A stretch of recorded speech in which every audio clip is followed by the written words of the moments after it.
Samantala, muli naman tayong makisilip sa lagay ng panahon ngayong araw.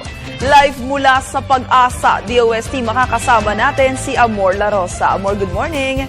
Ano ang lagay ng ating panahon para sa araw na ito?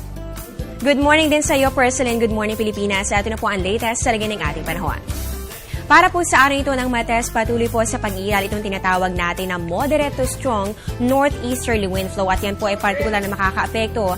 Dito po yan sa eastern section o sa silangang bahagi ng ating bansa. At ayon po kay Pag-asa weather forecaster June Galang, kaya po natin ito tinawag na northeasterly wind flow na lamang ay mas mahina na at syempre mas malayo na rin po yung source o yung pinagmumula ng hangin compared noong meron po tayo monsoon o yan nga po ay sa kasagsagan ng hanging amihan.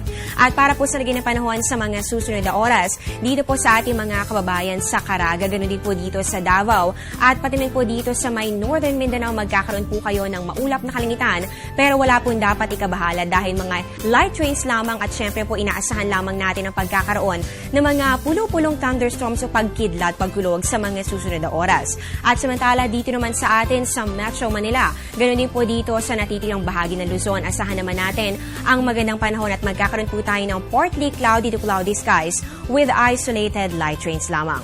At para naman po sa natitirang bahagi pa ng ating bansa, asahan po ang maaliwalas sa panahon, pero nandyan pa rin po ang chance na pagkakaroon ng mga pulo-pulong pag-ulan o pagkidlat, pagkulog, lalong-lalo na po yan pagsapit ng hapon o kaya naman ay sa gabi. So, ibig sabihin po nito, generally, fair weather naman pong inaasahan natin sa malaking bahagi ng ating bansa dahil wala pa naman po tayo namamataang mga makakapal na kaulapan. Dito po yan base sa ating MTSAT imagery. Pero syempre, patuloy po tayo magdala ng payong kung tayo po ay lalabas ng bahay. Panlaban na rin po yan sa ng ating araw at syempre po panlaban na rin sa posibilidad ng mga pag-ulan at pagkidlat, pagkulog. At samantala nakataas naman po ang gale warning, dyan pa rin po yan sa eastern seaboard ng Southern Luzon, pababa po dito sa eastern seaboard ng Visayas, hanggang dito rin po yan sa eastern seaboard ng Mindanao. So para po sa mga nabanggit na baybayin, hindi pa rin po pinahihintulutan na pumalaot ang ating mga kababayang may maliliit na sakyang pandagat dahil inaasahan po dito ang pagkakaroon ng maalon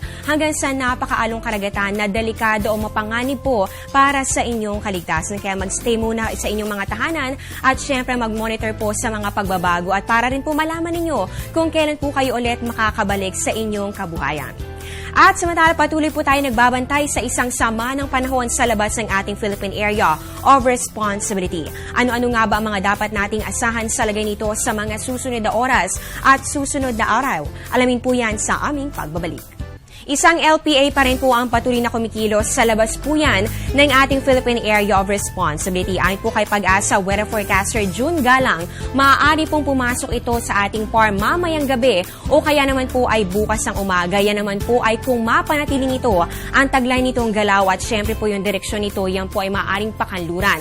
At sa oras po na ito ay makapasok o tuluyan po lumapit dito sa ating PAR line, ito po yung ating PAR line, yan po yung red line na yan. At ibig sabihin po nito kung sakali man po na yan ay lumapit pa dito sa ating landmass. Ang unang-una po ng mga lugar na makakaranas po ng epekto nito ay dito yan sa Eastern Visayas, ganun din po dito sa may Eastern Mindanao. Kaya po ibig sabihin yan, kasama po dito ang Samar and Leyte provinces at maaring dito rin po yan sa may Caraga and Davao region. Kaya payo po na sa mga residente ng mga nabanggit na lugar, kayo po ay mag-ingat, maghanda at mag-monitor sa mga updates na ilalabas ng Pag-asa. At syempre sa pamamagitan po yan ng Panahon TV. At patuloy pong tumutok sa mga updates namin sa mga susunod na oras, yan po ay sa Panahon TV Express. At yan po ang latest mula dito sa Pag-asa. Abangan niyo po ang susunod na update. Mamaya po yan sa Good Morning Boss kasama ang isang weather forecaster ng Pag-asa. Nakasama niyo po sa balitaan, ako po ang inyong weather lover Amor La Rosa na nagsasabing ang taong handa at may nahon, kayang lagpasan ang hamon ng panahon. Good morning, balik sa iyo, Perselin. Good morning at maraming salamat sa iyo, Amor La Rosa, live mula sa Pag-asa, DOST.